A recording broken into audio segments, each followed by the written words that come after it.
అందరూ బాగున్నారు కదా. మీ అందరి కోసం అనుదిన ప్రార్థన చేస్తా ఉన్నాం. మా కొరకు మా పరిచయ కొరకు కూడా ప్రార్థించండి.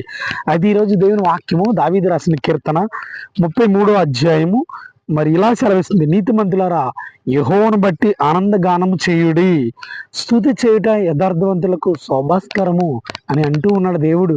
నీతిమంతుడిగా నీవు ఉన్నావా? ఈరోజు దేవుడు అడుగుతున్న ప్రశ్న ఇది. ఈ ఉదయకాల సమయంలో నీతిని గురించి మాట్లాడుతూ ఉన్నాడు దేవుడు. ఆయన పరిచర్యలు ఉండాలి. మత్తయి సువార్తలో కూడా ఈ నీతిమంతులు ఉండాలని ఆయన మరి ఆ కొండ మీద ప్రసంగం చేసినప్పుడు కూడా చక్కటి మాట మాట్లాడుతున్నారు. అయితే నీతిమంతులారా యెహోవాను బట్టి ఆనందగానం చేయాలి. నువ్వు నీతిగా ఉంటే యెహోవాను బట్టి ఆనందగానం చేయాలని కాలర్ ఎక్కేయకూడదు. భక్తిలో దేవుని యందు సంతోషించాలని వాక్యం మరి చెబుతోంది. అలాగే స్తుతి చేయుట శోభస్కరము. స్తుతి అనగా నీ స్థితిని మారుస్తుందని పరిశుద్ధ గ్రంథం బైబిల్ తెలియజేస్తూ ఉంది. అయితే నువ్వు నీతిమంతుడిగా నీతిమంతురాలుగా దేవుని ద్వారా తీర్పు పొందుతున్నావా?